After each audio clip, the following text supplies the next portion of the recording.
চাড়িয়ে এনেছি, আরো অনেকগুলো আছে, সবে প্রথম এই 10 পিস এনেছি। এখানে রাখবো আমাদের বাগানে। এগুলো পেয়ারার কলম বাঁধা রয়েছে, বসিয়েছি। কিছুদিন পরে তুলে এই বাগানে বসানো হবে এই গাছগুলো কেটে। এত প্রচন্ড বৃষ্টি হচ্ছে, ঘরে এই চারাগুলো বানিয়েছি, বানিয়ে বাগানে হাওয়া বাতাস খাওয়ার জন্য এই কাগজ খাটিয়েছি, তলায় রাখবো। বাড়িতে আরো অনেক চারা আছে, সেই চারাগুলো আনবো। বন্ধুরা, তোমরা ভিডিওটা দেখতে থাকো, আর ভিডিওটা ভালো লেগে থাকলে চ্যানেলটিকে সাবস্ক্রাইব করো। চলো।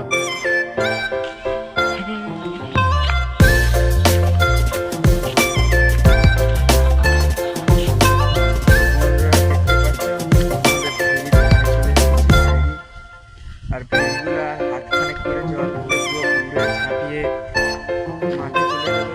ওপারে মাঠ দেখতে পাচ্ছি, ভেড়িগুলো পুরো ডোবার মতো হয়ে গিয়েছে। ভেড়ি আছে ওপারে, বাগানটা আমার নিঃশেষ মতো রয়েছে। আর একটু যদি বৃষ্টি হয় পুরো দুটো ভেড়ি সব ডুবে যাবে।